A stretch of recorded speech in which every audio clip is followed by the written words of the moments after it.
Deus Ainda em abençoe. pé, irmãos, abra a sua Bíblia no livro de Neemias, capítulo 9. Ainda em pé, abra a sua Bíblia no livro de Neemias, capítulo 9. Livro de Neemias, capítulo 9. Vamos ler a palavra de Deus. Eu quero compartilhar hoje deste livro. Amém, irmãos? Capítulo 9. Amados, há 2 semanas atrás, vocês lembram qual foi o livro que eu preguei? Ou não? Malaquias, parabéns. Graças a Deus, ninguém esqueceu.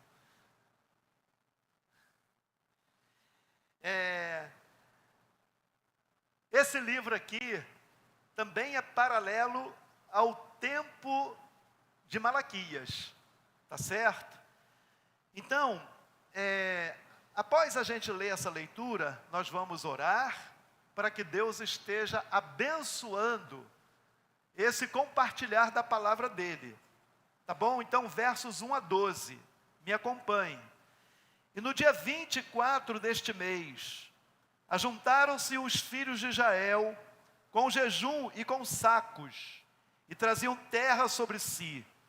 E a descendência de Israel se apartou de todos os estrangeiros, e puseram-se em pé, e fizeram confissão de seus pecados, e pelas iniquidades de seus pais, e levantando-se do seu lugar, leram no livro da lei do Senhor, seu Deus, uma quarta parte do dia, e na outra quarta parte fizeram confissão, e adoraram o Senhor seu Deus.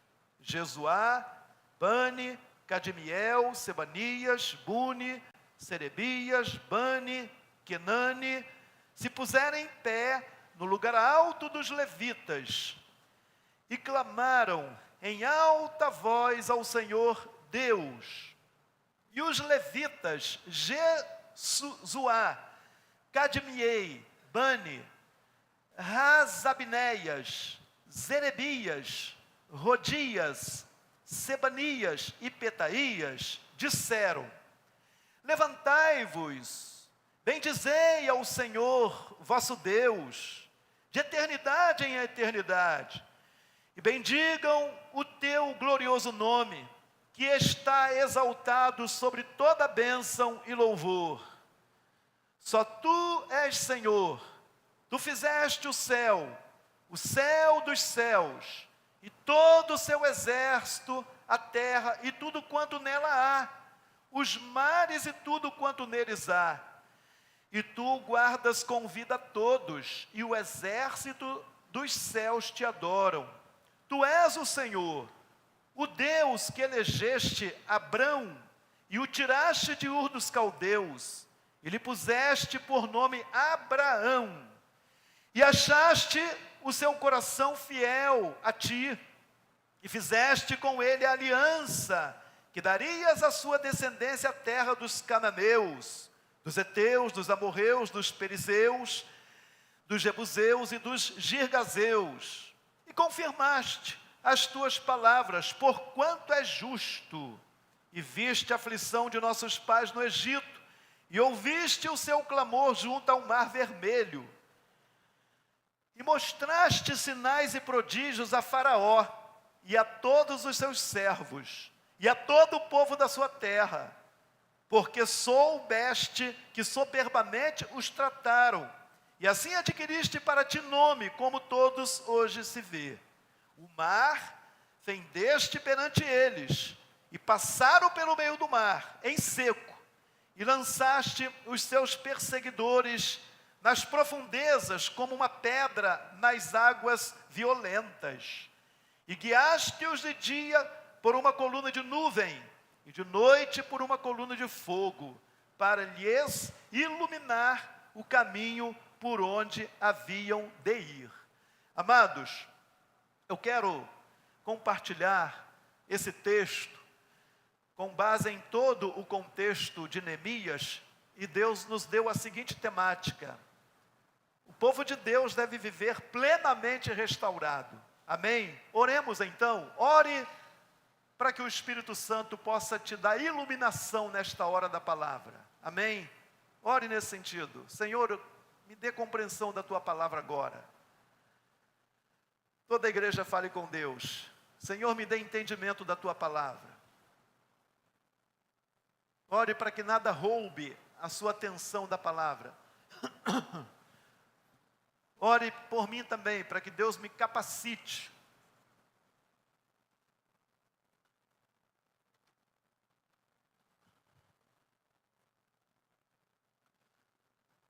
Nosso Deus, nós lemos a tua palavra diante deste teu rebanho que aqui está. E agora queremos explicar a tua palavra. Ajuda-nos, ó Deus, na explicação da tua palavra para este teu rebanho aqui. Capacita-nos nas devidas aplicações, ó Deus, para os nossos dias, para que o teu povo, compreendendo os teus propósitos, teu povo possa te servir sempre com excelência. Deus, então, eu necessito plenamente de capacitação. Eu te peço por meio do Senhor Jesus, iluminas o teu povo, para que eles compreendam nesta hora o que o Senhor quer falar aos seus corações. No nome de nosso Senhor Jesus, Pai Santo, eu te oro confiado. Amém. Amém? Pode assentar. Meus irmãos, para uma melhor compreensão do texto bíblico que nós lemos no livro de Neemias, nós precisamos então compreender um pouquinho do cenário histórico de Neemias.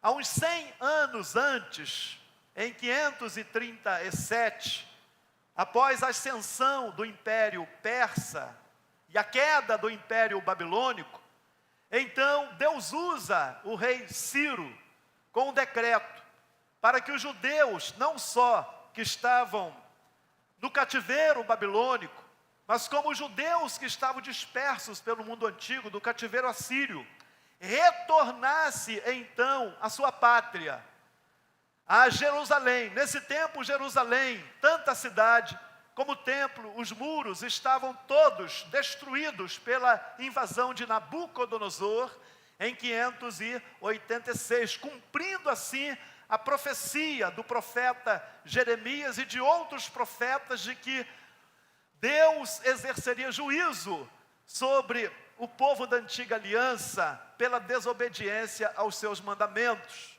E, segundo as profecias, 70 anos se cumpriram e agora Deus usa o rei Ciro da Pérsia para fazer um decreto para que eles retornem. Então, em 537, com Zorobabel, 50 mil judeus vieram para restaurar a vida nacional da nação na sua terra, na terra de Canaã.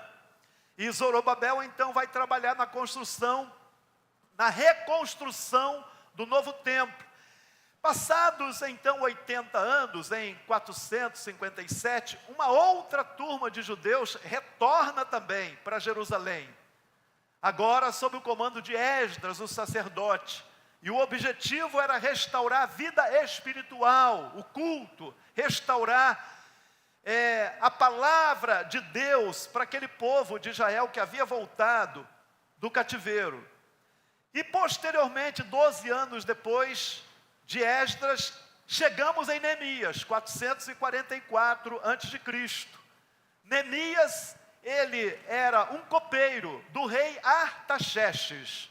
Provavelmente, a rainha Ester, que foi usada por Deus para livrar os judeus da destruição, provavelmente era enteada de Artaxerxes. Esse rei, ele reinou de 463 a 423. E então, Neemias era um judeu que trabalhava na corte, um oficial da corte persa, e ele recebe então notícias lá de Jerusalém, como que estavam os judeus que retornaram para Jerusalém, para restaurar Jerusalém. E as notícias que ele recebe, o livro fala que é o seu irmão Hanani que traz as notícias, e não eram boas. Segundo as notícias, o povo estava em grande miséria. Apesar de eles terem voltado 80 anos antes, sob Zorobabel, mas pouca coisa havia avançado.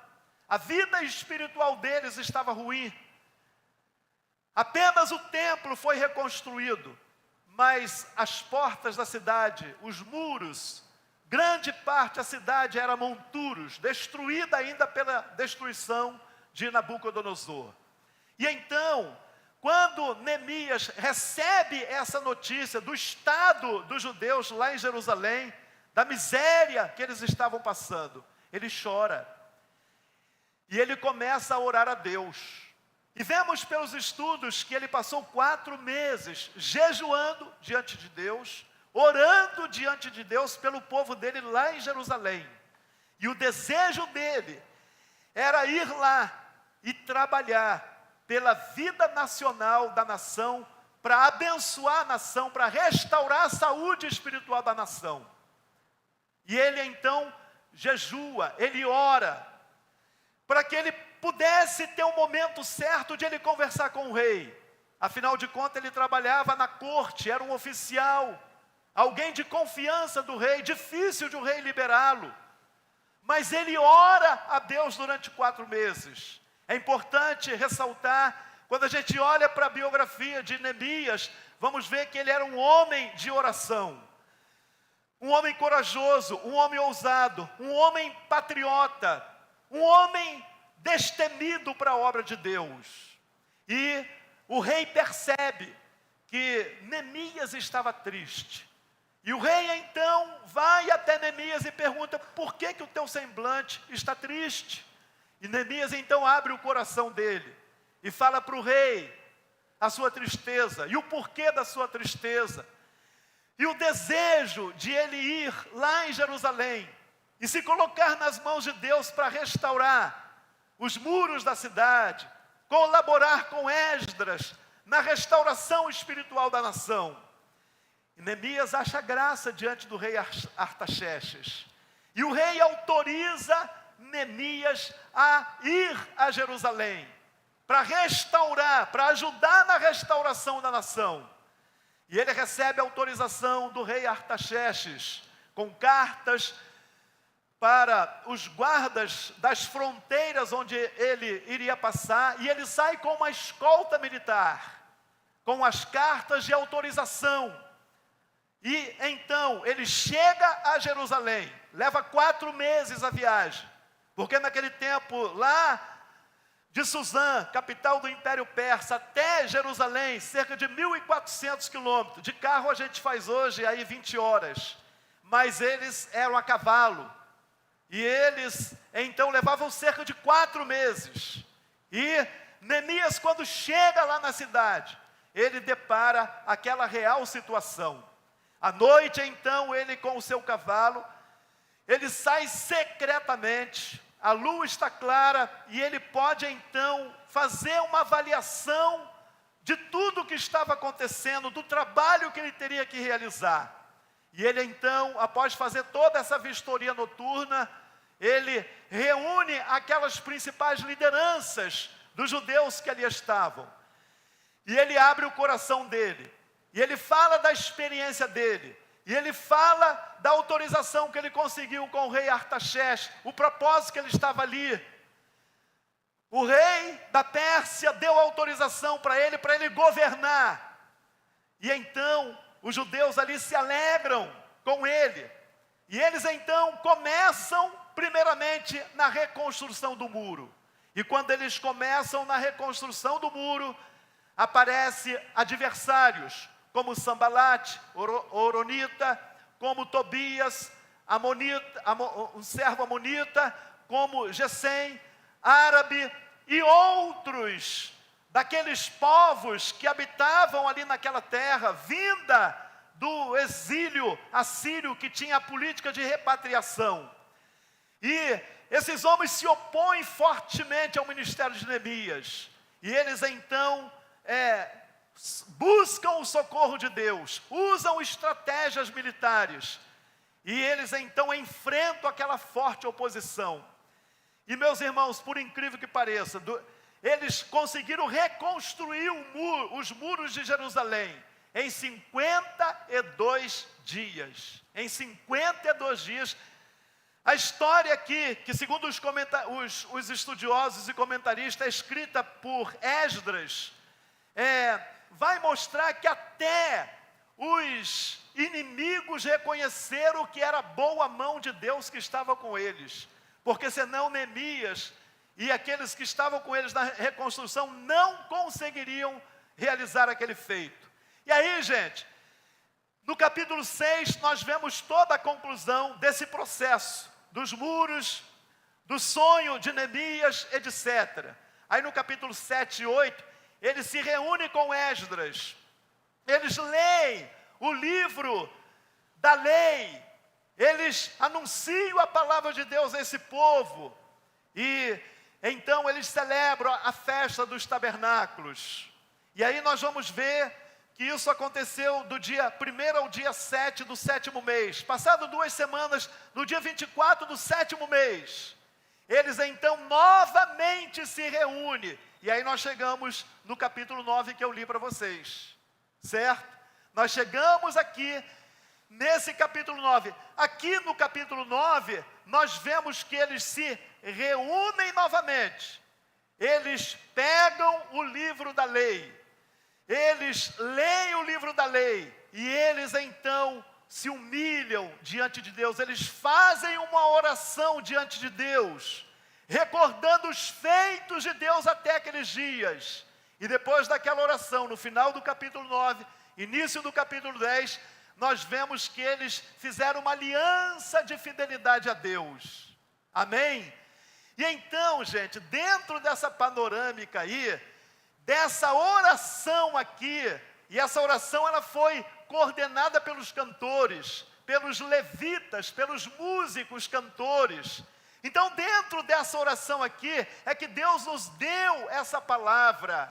Amém, irmãos? E a palavra que Deus nos deu é que o povo dele precisa viver de forma plena, restaurados para a glória dele.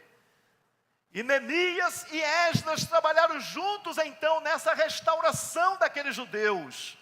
Amados, eu quero destacar então nessa noite 4 verdades, para que eu e você, como povo de Deus hoje, possamos ter uma vida plena, restaurada para a glória de Deus.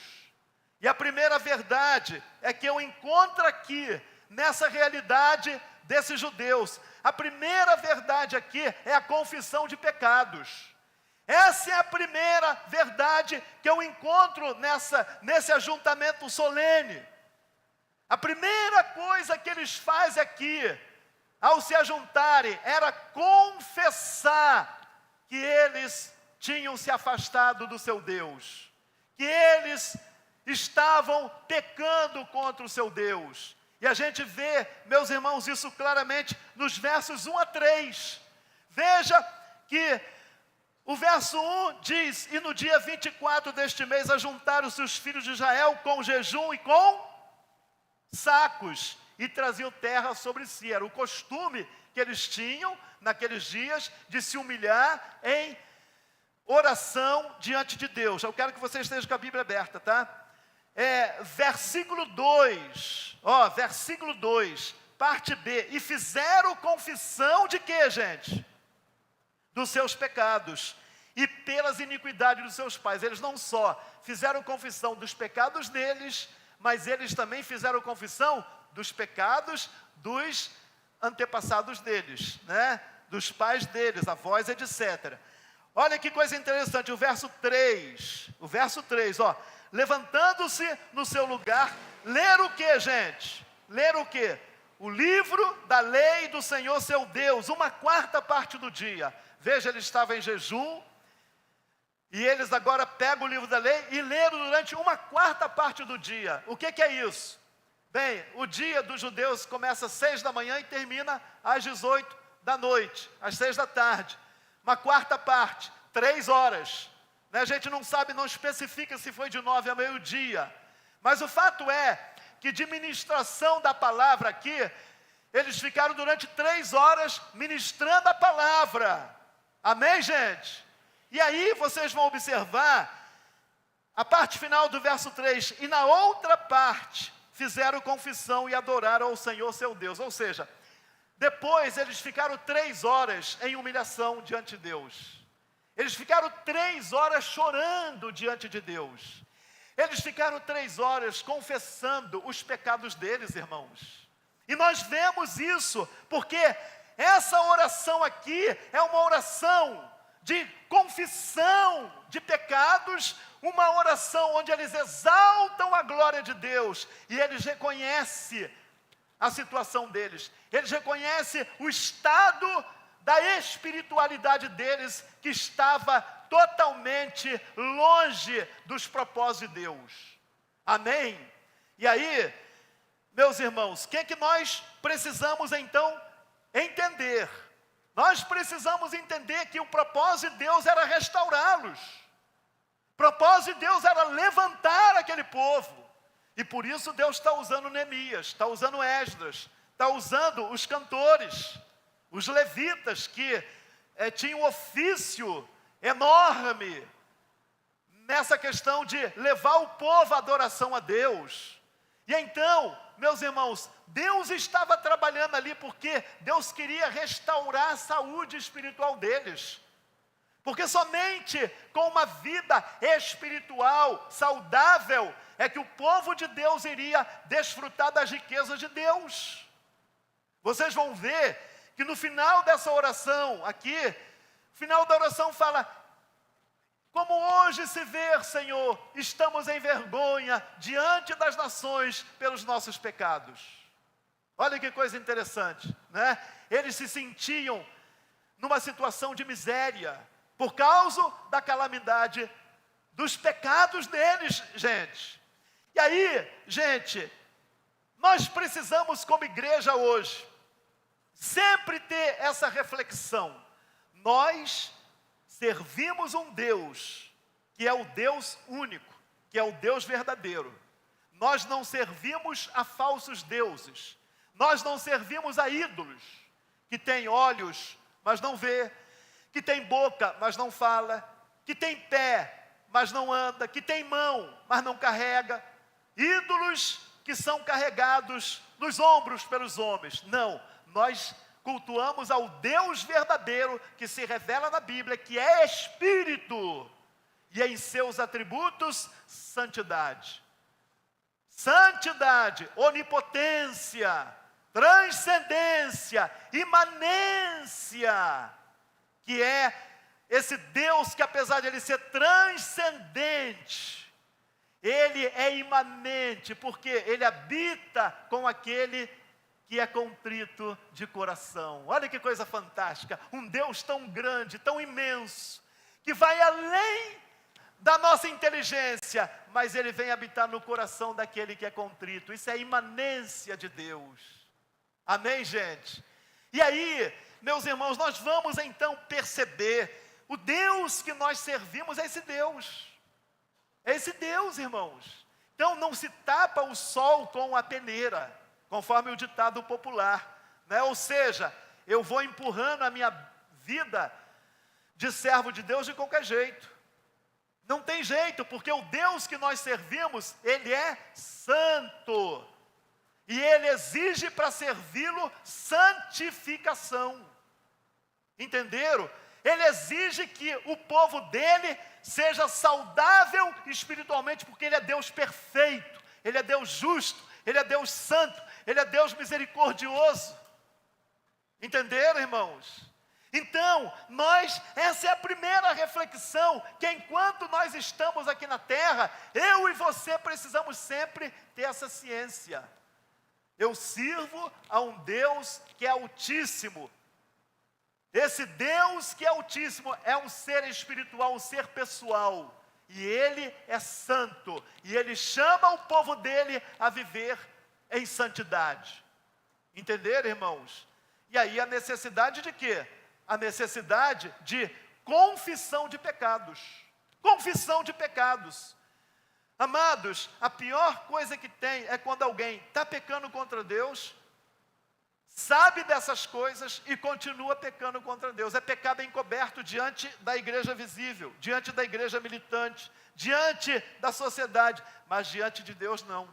Deus é o Deus que sonda os nossos corações, Ele nos conhece melhor do que nós mesmos. Gente, nós vamos ver na palavra de Deus, na história de Deus chamando o povo dele em todas as épocas, a uma comunhão íntima, a desfrutar da grandeza dele, a um arrependimento. Deus está sempre chamando o seu povo a viver quebrantado diante dele. Por exemplo, 2 Crônicas 7,14, um texto conhecido, quando Salomão inaugura o templo, Salomão faz aquela oração, aí à noite Deus aparece para ele, e Deus fala para ele: ouvi a tua oração, né? E aí Deus faz um montão de promessas para Salomão. E aí no verso 14 de 2 Crônica, capítulo 7, Deus fala para Salomão: ó, se o meu povo que se chama pelo meu nome, orar, se humilhar, orar, se humilhar e me buscar e se converter dos seus maus caminhos. O que vai acontecer? Eu ouvirei do céu, perdoarei os seus pecados e sararei a sua terra. Olha que promessa maravilhosa. Mas qual é a chamada de Deus aí, gente? Para o povo dele, nos dias de Salomão: arrependimento. Essa é a chamada de Deus, arrependimento. Ó, orar, se humilhar, buscar e se converter. Da parte de Deus, qual é? Ouvir, sarar, perdoar. Olha que coisa maravilhosa que esse Deus realiza, irmãos. Aí nós vamos nos dias do profeta Isaías 59:2. Aí o profeta fala para aquele povo ali, já num outro cenário: as vossas iniquidades fazem separação entre vós e o vosso Deus, e os vossos pecados encobrem o rosto de Deus de vós outros. Meu Deus do céu. Amados, o pecado nos separa de Deus. A única coisa que nos leva para o inferno e que nos separa de Deus é a prática voluntária de pecados. Aí nós vamos ver para frente, nos dias que o Messias chega, João Batista, o profeta. Qual foi a missão de João Batista? Ser o precursor do Messias. Qual é a mensagem que João Batista, ele começa a pregar? Qual é a mensagem, gente? Mensagem de arrependimento. João Batista, ele vai falar Mateus 3:2. Ele diz assim: arrependei-vos, porque o reino de Deus está próximo. Olha só, arrependei-vos, porque o reino de Deus está próximo. Mateus 3:2. Aí, o Senhor Jesus entra em cena. Marcos 1:15. Qual é a mensagem que o Senhor Jesus começa a pregar? Qual é a mensagem? Arrependei-vos, porque é chegado o reino de Deus. João Batista falou: arrependei-vos, está próximo. Aí ele introduz o Messias chega e começa a pregar: arrependei-vos, porque agora é chegado o reino. E quando o reino é efetivado dentro do coração dos primeiros discípulos, com o derramamento do Espírito Santo no dia de Pentecoste, e a inauguração da igreja no dia de Pentecoste, aí os judeus que ouviram a pregação do apóstolo Pedro fazem uma pergunta: que faremos, irmãos? Que faremos, irmãos? Qual é a palavra que o apóstolo Pedro fala para aquela multidão ali?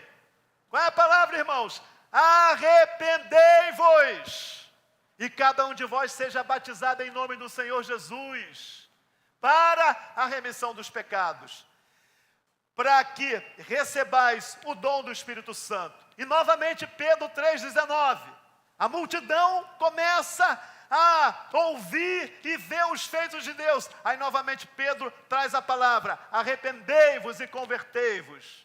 para que sejam apagados os vossos pecados. E venham da parte de Deus tempos de refrigério pela presença do Deus Todo-Poderoso. Amados, entenderam? Nós hoje somos essa igreja, nós hoje somos o povo de Deus. Não tem como a gente servir a Deus de qualquer jeito, relaxadamente. Uma hora está bem, outra hora não está bem. Uma hora murmura, outra hora reclama. Outra hora vive numa inconstância de vida cristã. Não tem como, gente. Você nunca vai sentir plenamente a presença de Deus com você. Nunca vai ter percepção do que Deus tem para você. Então é necessário que o povo de Deus esteja sempre vivendo quebrantado diante desse Deus. Existe a frase do teólogo William Nevins. Ele diz o seguinte: o verdadeiro arrependimento consiste de ficar o coração quebrantado por causa do pecado e de romper com o pecado. Olha que definição esse teólogo dá sobre arrependimento. Vou ler de novo. O verdadeiro arrependimento consiste de ficar o coração quebrantado por causa de quê? O coração quebrantado por causa de quê? Por causa do pecado. E de romper com o pecado. Tem que romper com o pecado. Mas nós pecamos. Não permanecemos na prática do pecado. Mas não pecamos voluntariamente. Pecamos involuntariamente. Não vivemos na prática do pecado. É diferente, muito diferente, irmãos. E aí, David Shepard, ele diz assim: aviso que vocês não escaparão do inferno, se não tiverem inclinação para escapar das coisas que o formam. Vocês não escaparão do inferno, se não tiverem inclinação para escapar das coisas que o formam. O que é que leva um homem ou uma mulher para o inferno? O pecado. O salário do pecado é a morte. O salário do pecado é a morte, irmãos. Amém, gente? Então, Salmo 51, 10, o salmista quebrantado. Qual é a oração que ele faz a Deus? Cria em mim, ó Deus, um coração puro. E renova dentro de mim um espírito quebrantado. Ai, que palavra tremenda, né, irmãos? Que palavra tremenda essa aqui. 1 João 1, 8 e 9. Se dissermos que não temos pecados, a nós mesmos nos enganamos. Mas, aí o verso 9, o que fala? Mas se confessarmos os nossos pecados, Ele é fiel e justo para perdoar os nossos pecados e nos purificar, irmãos, de todo pecado. Apocalipse capítulo 2, 4 e 5, presta atenção. O Senhor Deus, Ele fala para João, para a carta de Éfeso, o seguinte: tenho contra ti uma coisa, que perdeste o primeiro amor. Tenho contra ti uma coisa, que perdeste o primeiro amor. Aí, o verso 5 ele diz: lembra-te de onde caíste, e retorna às primeiras obras, senão, virei a ti, removerei o seu castiçal, se não se arrependeres. Amados, nós precisamos estar quebrantados diante de Deus, porque o Deus que nós servimos é santo, e Ele exige santidade, para que a gente viva plenamente saudável, cumpra os planos dEle e alcance a vida eterna. De outra forma, se vivemos de qualquer jeito, ouve a palavra aqui, chega em casa, peca contra Deus. Ouve a palavra aqui, vai para o serviço, vive pecando de qualquer jeito. Ouve a palavra daqui, não tem mudança, não tem transformação. Meu Deus do céu, o que é isso? Cuidado que você está brincando não com o pastor, não com a igreja local, mas você está brincando com o próprio Deus. E se você não tomar uma atitude, meu irmão, a Bíblia está falando que você vai perecer eternamente, vai para o inferno. Você já pensou o que é isso? É sério! Segunda verdade, para vivermos então restaurados plenamente. Aí a segunda verdade, meus irmãos, é que nós devemos então lembrar das promessas de Deus. Eu e você precisamos lembrar das promessas de Deus, gente. Veja nessa oração dos levitas cantores aqui, o verso 6. O verso 6, certo? O verso 6 a 8. Então, eles estão fazendo uma oração diante de Deus, relembrando os feitos de Deus. Aí ele diz: só tu és Senhor, tu fizeste o céu dos céus, todo o seu exército, a terra e tudo quanto nela há, os mares e tudo quanto neles há, e tu os guarda com vida a todos, e o exército do céu te adora. Tu és o Senhor, o Deus que elegeste a Abrão, e o tiraste de Ur dos Caldeus, e lhe puseste por nome Abraão, e achaste o seu coração fiel perante ti, e fizeste com ele o quê? A aliança, de que darias à sua descendência a terra dos cananeus, heteus, amorreus, perizeus, confirmaste as tuas palavras, porquanto é justo. Veja que nessa oração de quebrantamento, de confissão de pecados, agora eles começam, para eles conquistarem a misericórdia de Deus, aí nesse momento da oração, eles relembram a Deus o que é as promessas de Deus. Eles relembram que Deus foi quem falou com Abraão lá em Ur dos Caldeus, e fez a promessa para Abraão lá em Ur dos Caldeus, e Deus prometeu para Abraão que daria a terra de Canaã, aquela terra dos heveus, jebuseus, os descendentes de Canaã, neto de Cão, filho de Noé. E aí, meus irmãos, nós vamos ver, gente, olha que coisa incrível. Eles relembram que Deus é fiel na sua palavra, que Deus é fiel nas suas promessas. Eles relembram que foi Deus quem deu a terra ali para eles. Olha, que eles estão buscando o quê? Misericórdia de Deus. Porque a vida espiritual deles estava mal. E agora eles confessam os pecados. E após confessar os pecados, eles relembram que Deus fez uma aliança com o pai deles, Abraão. E Deus confirmou a aliança. E por isso eles estão ali orando, porque eles querem restauração. E eles querem que a promessa da aliança se cumpra na vida deles. Porque eles sabem que Deus é fiel, que Deus é imutável. Amém? Olha que coisa espetacular nessa oração desses cantores levitas aqui, gente. Que conhecimento também que eles tinham da lei, da palavra de Deus. Então, a segunda verdade para a gente viver plenamente restaurado é lembrar das promessas de Deus. Porque Deus, irmãos, nos ama. E Deus é misericordioso. E o que Deus quer é restaurar o seu povo. Deus não quer que a gente leve uma vida cristã de qualquer jeito, de qualquer maneira, irmãos. Ele quer que eu e você ame Ele. E só tem uma forma de a gente amar a Deus. Jesus disse: alguém me ama, guardará a minha palavra. Não tem outro jeito. Entenderam? E aí, nós vamos ver, meus irmãos, a gente olha para a Bíblia e você vê quantas promessas que Deus tem de restauração para a nossa vida. Se você está aqui, e você está com esse problema, uma hora está bem, uma hora não está bem, outra hora você reclama, outra hora você não reclama, outra hora você quer ficar firme, mas daqui a pouco você não está firme. Chega em casa, você faz tudo errado, briga com a esposa fica chateada, briga com os filhos, vai para o trabalho, dá péssimo testemunho no trabalho. Mas se você hoje quer mudar, se você quer uma restauração, a Bíblia está cheia de promessa de restauração. A Bíblia é animadora. Amém, irmãos? A Bíblia, porque Deus nos ama. E a Bíblia diz que Deus provou o seu amor para conosco, pois Cristo morreu na cruz sendo nós pecadores.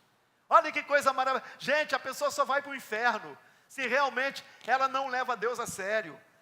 E aí, meus irmãos, Filipenses 1,6 é uma promessa muito animadora, que diz assim: eu oro essa promessa para mim nas minhas orações diárias. Eu oro essa promessa para mim nas minhas orações diárias. E essa promessa é a seguinte: aquele que começou Marcela, boa obra em vós, há de completá-la com perfeição até o dia de Cristo. Então, a gente é fraquinho no sentido de que o pecado é uma fortaleza para a gente, que a gente precisa vencer todo dia, né? Mas a gente tem uma promessa, que Ele começou uma boa obra na minha vida, na sua vida. Ele que começou, e Ele vai completar a promessa dEle, Ele vai completar com perfeição essa boa obra. Então, da parte de Deus, Ele está fazendo a parte dEle. Só que Ele nos deu uma parte também, é a responsabilidade humana. Qual é a nossa responsabilidade com essa obra de Deus? Obediência. Obediência. Crer nas promessas de Deus. Aleluia, irmãos. E Romanos 5:20, o que é que fala? Onde abundou o pecado, superabundou a graça de Deus. Romanos 6,14, o que é que diz? O pecado não tem domínio sobre vocês, porque não estáis debaixo da lei, mas debaixo da graça salvadora. Então, meus irmãos, nós só pecamos voluntariamente se nós somos desobedientes, se nós não nascemos de novo, na verdade, porque muitas vezes é falta de novo nascimento.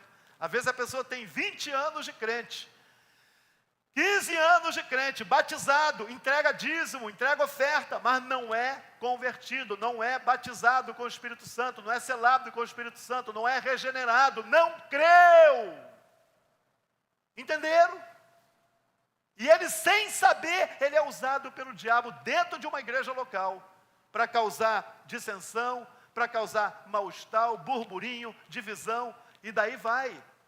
Por isso Deus levanta pastores, por isso Deus levanta lideranças locais, para ensinar a igreja, doutrinar a igreja, porque tem lobos dentro da igreja, tem lobos dentro da igreja, ou seja, pessoas que não se converteram.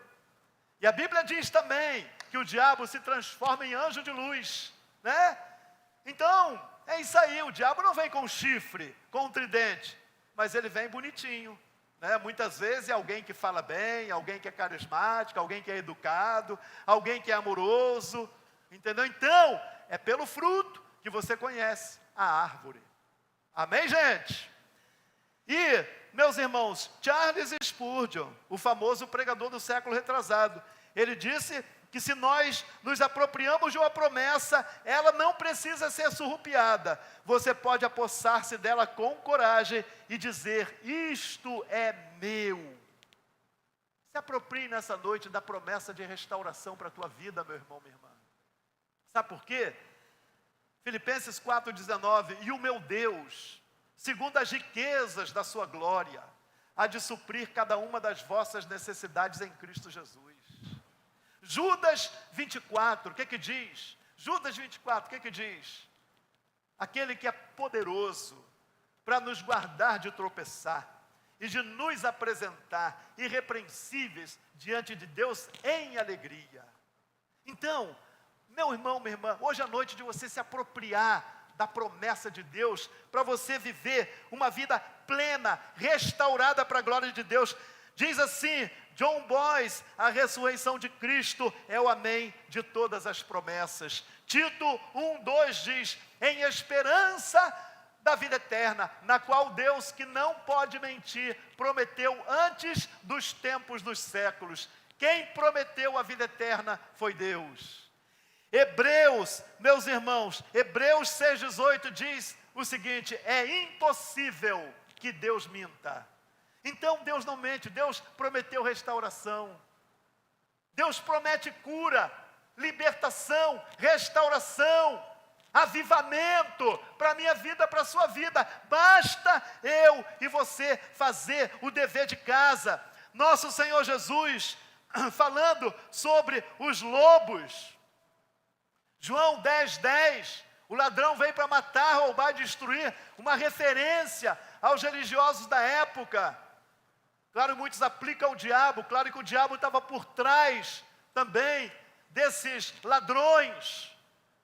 E aí, nessa continuação, ele fala assim, olha aqui, olha a promessa, Evangelho de João 10:27 e 28, eu também oro nas minhas orações diárias, essa promessa, E eu falo para o Senhor, Senhor Jesus, o Senhor falou.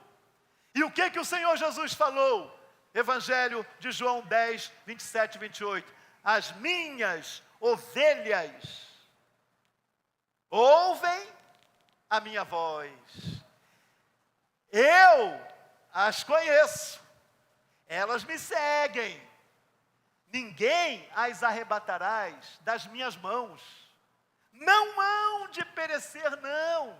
E dou-lhes a vida eterna. Amém, gente? É promessa de nosso Senhor Jesus. A terceira verdade que eu destaco aqui, para vivermos plenamente restaurado. Verso 9. Olha o verso 9 aí, nessa oração dos cantores, dos levitas cantores. O que diz o verso 9?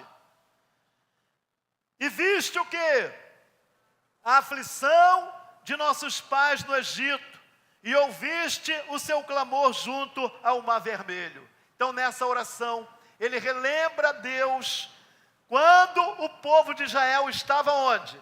No cativeiro egípcio, onde Faraó forçava eles com trabalhos terríveis. E eles ali eram oprimidos. E eles clamaram durante anos a Deus, para que Deus socorresse eles. E o que aconteceu? Deus socorreu aquele povo lá no Egito, usou Moisés. Deus fez sinais e maravilhas. Deus destruiu a potência do Egito, de Faraó, daqueles dias. Destruiu o exército de Faraó. Fez milagres, o povo passou a pé enxuto no Mar Vermelho.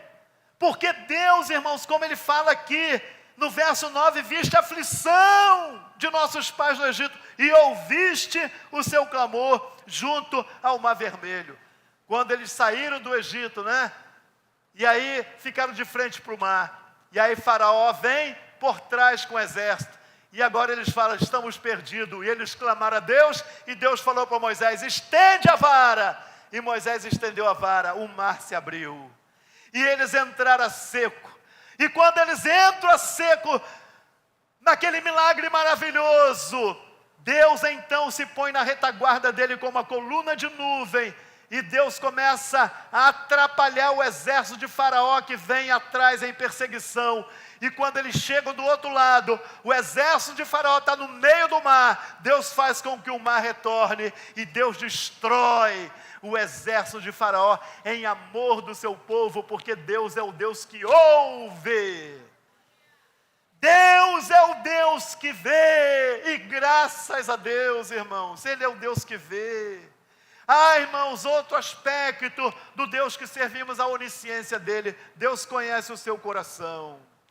Deus conhece você e eu melhor do que nós mesmos. Irmãos, Ele nos conhece melhor do que nós mesmos. Ele conhece você melhor do que você, porque Ele te fez. Ele te compreende. O problema é que você muitas vezes não compreende a Deus. E Ele está o tempo todo com as mãos estendidas para você. Ele está o tempo todo. Isaías 59:1. Os braços do Senhor não estão encolhidos para que não possa salvar, nem os seus ouvidos tapados para que não possa ouvir. Ele está o tempo todo, meus irmãos, estendendo as mãos dele, porque Ele sabe de toda a nossa sujeição ao pecado. Ele sabe do sofrimento que o pecado nos causa, porque quem vive pecando voluntariamente nunca está satisfeito com nada. Porque para você e eu estarmos satisfeitos, nós precisamos estar no centro da vontade de Deus. Se nós não estivermos no centro da vontade de Deus, nós não podemos nos sentir realizados. O centro da vontade de Deus, muitas vezes, irmãos, não é como eu e você queremos, mas é, irmãos, ser obediente à Bíblia, se quebrantar, crer nas promessas de Deus, saber que Deus é o Deus que vê. Ele vê, Ele recompensa. Agora, Ele recompensa tanto para o bem como para o mal. Entendeu? Aquele povo aqui, eles estão se recordando do passado. Eles estão numa situação de lamentação. E eles estão orando a Deus, e eles recordam a Deus que no passado Deus viu a aflição, Deus ouviu a oração, Deus socorreu eles. Agora eles estão aplicando os feitos de Deus lá do passado para eles ali agora. E nós hoje? Isso está entrando aqui e saindo aqui? Ou isso realmente está entrando no teu coração nessa noite? E oxalá Deus, pelo Espírito Santo, te ajude a tomar uma posição diante de Deus. Uma posição de viver santidade, de viver uma vida. Somos pecadores, mas não aceitamos o pecado na nossa vida. Lutamos pela perfeição. Amém, irmãos? Lutamos diante de Deus em quebrantamento. A pornografia se abre no computador, mas eu não quero pornografia. A mulher bonita vem no computador, mas eu não quero isso. Eu tenho coisa melhor, eu tenho meu Deus. O rapaz lindo, bonito se apresenta para você. Não, eu quero adorar o meu Deus. E daí por diante, irmãos. Por isso que a Bíblia diz que a gente tem que vigiar. O namoro cristão tem que ser um namoro santo. Namoro cristão tem que ser santo, amizade especial. Eu já falei para os casais aqui, oriento os casais com amor. Porque esse namoro que a gente vê secularmente é abrasamento. E a Bíblia diz, é melhor casar do que viver abrasado. Então eu falo para os casais, está namorando? Namore, mas amizade especial. Para ver se é vontade de Deus. Se não é vontade de Deus, sai fora. Amém, irmãos? É isso aí. Não tem jeito, não podemos servir a dois senhores. Uma hora está bem, outra hora não está bem. Amém? William Penn diz assim, sem dor não há vitória, sem espinhos não há trono, sem fel não há glórias, e sem cruz não há coroa. Evangelho, temos as cruzes, mas Ele nos consola e nos fortalece na cruz, na aflição, na luta. Entenderam, meus irmãos? Salmo 50:15, invoca-me então, no dia da angústia, eu te livrarei e tu me glorificarás. 1 Pedro 3,12, os olhos do Senhor estão sobre os justos, e os seus ouvidos atentos ao seu clamor. E finalmente, quarta verdade, para vivermos uma vida plenamente restaurada para a glória de Deus. Quarta verdade, os versos 10 e 12. A quarta verdade, irmãos, é que, graças a Deus, a nossa vitória vem do Senhor nosso Deus. A nossa vitória vem do Senhor nosso Deus. A vitória sobre o pecado, a vitória sobre a desobediência, a vitória sobre tudo aquilo que não é de Deus na minha vida, na tua vida, vem de Deus, é Ele que nos dá a vitória. Veja o que diz o versículo 10, e diz assim, e mostraste o que? Sinais e prodígios a quem? A Faraó, e a todos os seus servos, e a todo o povo da sua terra, porque soubeste que soberbamente os trataram, e assim adquiriste para ti nome, como hoje se vê.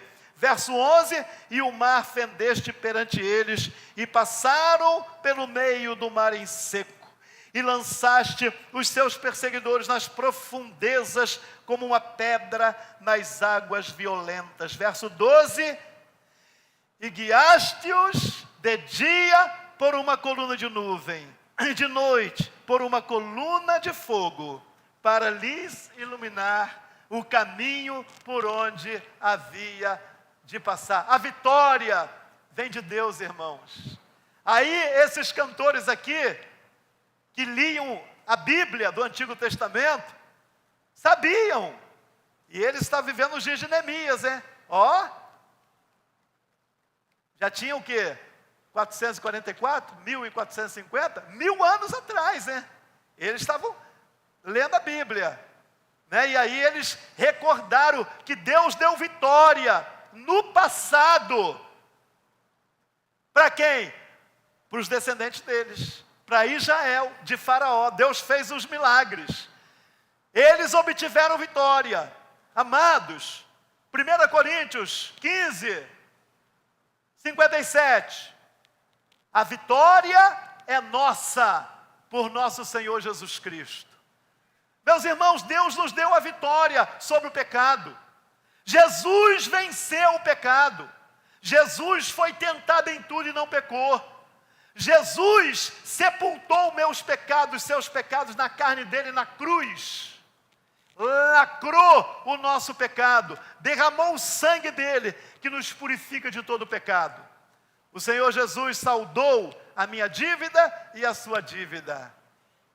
Amém? E nos ofereceu o que? Perdão, libertação, vida eterna. Somente por ele, eu e você, temos acesso a Deus. Jesus Cristo é o único mediador entre Deus e os homens, nosso sumo sacerdote no céu, nosso advogado no céu. E a Bíblia diz que ele anda no meio dos 7 candeeiros, que é a igreja, e ele conhece as nossas obras, ele te conhece, Jesus te conhece, e ele tem a voz como muitas águas, voz de trovão, voz divina. Ele tem, o rosto é igual o sol, os olhos dele é chama de fogo, nos lábios dele uma espada de 2 gumes, os pés dele latão reluzente. Em outras palavras, ele é o Rei da glória, o Senhor dos senhores. Ele é Deus que é fogo consumidor. Ele é Deus temível, terrível, que eu preciso temer, não ter medo, mas temer, me quebrantar diante da glória desse Deus Altíssimo. Então, gente, a vitória foi dada. Por que você hoje ainda está vivendo uma vida de qualquer jeito, se a vitória já foi dada em Cristo, para mim e para você? Por que você não toma uma posição e para de colocar a culpa na igreja, para de colocar a culpa nesse ou naquele? O problema é você, que não toma uma posição com Deus. Esse é o problema. A salvação é individual. Eu não salvo vocês, nem vocês salvam. O seu pai e a sua mãe, nós ajudamos, nós encorajamos, nós oramos. Agora, responsabilidade pessoal, gente. A vitória já foi dada. Você só perece se você quiser perecer, gente. E o propósito de Deus é salvar, é libertar, é converter. Porque Ele nos comprou para que a gente viva como povo zeloso, povo santo, povo aplicado às boas obras. Aleluia! E eu finalizo com Isaías capítulo 40. Isaías capítulo 40. Eu gostaria que você ficasse de pé agora. Isaías 40. E a gente finaliza e eu quero orar por vocês. E aí, esse capítulo 40 mostra então a grandeza de Deus. Preste atenção, irmãos, em alguns versos que eu vou ler aqui para a gente fazer oração. Preste atenção. Isaías 40, diz assim, versículo 1. Consolai, consolai o meu povo, diz o Senhor vosso Deus. Verso 10. Eis que o Senhor virá com poder, e o seu braço dominará por ele. Eis que o seu galardão está com ele, o seu salário diante da sua face. Verso 12. Quem mediu na concha da sua mão as águas, e tomou a medida dos céus aos palmos, e recolheu numa medida o pó da terra, e pesou os montes com peso e os outeiros com balança. Verso 22. Ele é o que está sentado sobre o círculo da terra, cujos moradores são para ele como gafanhotos. É ele que estende os céus como cortina, e os desenrola como tenda para neles habitar. Verso 26. Levantai ao alto os vossos olhos, e vede quem criou essas coisas. Foi aquele que faz sair o exército delas segundo o seu número, ele as chama a todos pelos seus nomes, por causa da grandeza das suas forças, e porquanto é forte em poder, nenhuma delas faltará. Agora, verso 27, 28 a 31, porque dize, 28, perdão, a 31, não sabes, não ouviste, que o eterno Deus, o Senhor, o Criador dos fins da terra, não se cansa, não se fadiga, é insondável o seu entendimento, dá força ao cansado, multiplica as forças do que não tem nenhum vigor. Verso 30, os jovens se cansarão e se fatigarão, e os moços certamente cairão. Verso 31, irmãos, verso 31, vamos ler juntos, Mas os que confiam no Senhor renovarão as forças, subirão com asas como águias, correrão e não se cansarão, caminharão e não se fatigarão. Amém, irmãos? Aplauda ao Senhor Jesus.